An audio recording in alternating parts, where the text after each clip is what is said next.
తప్ప వేరే వెళ్లే పరిస్థితి లేదు. అక్కడ ఉన్న పర్యాటకులందరినీ సడన్ గా ఆర్మీ దుస్తుల్లో వచ్చి గన్స్ తీసి మీరు హిందువులు ఒక పక్కన ముస్లింలు ఒక పక్కన నిల్చోండి అని చెప్పారు.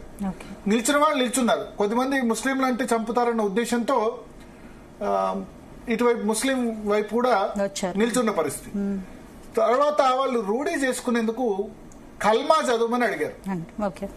కల్మా అంటే నాకు కూడా తెలీదు, నేను అనుకున్నాను. కల్మా అంటే ఇస్లాంలో దేవుడిని ప్రార్థించే మంత్రం అని చెప్తున్నారు. సో ఇస్లాంలో దేవుడిని ప్రార్థించే మంత్రాన్ని చదవండి. కల్మా 6 కల్మాలు ఉంటాయట. సో అది ఈజీగా ఇప్పుడు ముస్లింగా పుట్టిన ప్రతి వ్యక్తి కూడా కల్మా అన్నది తెలుస్తుంది. దాని ప్రకారం కల్మా అంటే దేవుడు లేడు, అల్లా ఒక్కడే దేవుడు అన్నది ప్రధానంగా చూస్తారు కదా. లా ఇలాహా ఇల్లల్లా మొహమ్మద్ రసూల్లా అని వెలకడానికి 6 కల్మాలు ఉంటాయట. సో దాని ప్రకారం అల్లా ఈ కల్మా చదవడాన్ని ప్రధానంగా చదవమని చెప్పారట. మోస్ట్లీ రాదు, కానీ ఒకళ్ళిద్దరు బయటపడ్డారు. భట్టాచార్య అనే వ్యక్తి కల్మా అతనికి తెలుసట. అతను చదివి నేను ఇస్లాం అని చెప్పి కల్మా చదవడంతో బయటపడ్డారట. ఆయన తండ్రి మాత్రం కల్మా చదవలేకపోతుంటూ చంపేశారట. సో ఒకటి కల్మాకు సంబంధించి సైనిక దుస్తులు మీరు ముస్లింలా అయితే కల్మా చెప్పండి అని అడిగి నిర్ధారించుకొని చంపారు. సో కల్మా అంటే మొదటి కల్మా తైబట, స్వచ్ఛత అట.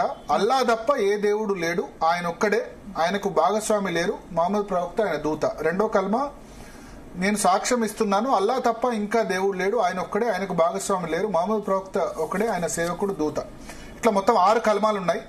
సో దానిలో చెప్పిన వాళ్ళు ఆటోమేటిక్ గా మోస్ట్లీ ఎవరికి తెలియదు కదా కల్మా అంటే. నాకు కూడా తెలియదు. కల్మా చెప్పని వాళ్ళని చంపేశారు.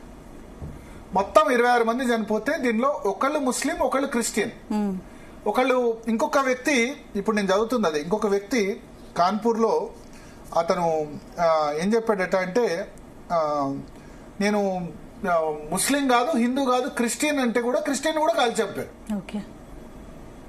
కల్మా అంటే కల్మా నాకు తెలియదు, నేను క్రిస్టియన్ అని చెప్తే ఆయన కూడా కాల్చి చెప్పారు.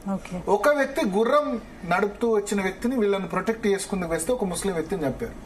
సో ఇక్కడ ఉగ్రవాదానికి కులం ఉండదు, మతం ఉండదు అన్న స్టేట్మెంట్ ఇక్కడ రాంగ్ అని ప్రూవ్ అవుతుంది. ఎందుకు ప్రూవ్? ఇక్కడ ఏం చేశారు, హిందువులు ముస్లింలను డివైడ్ చేసి చంపారు.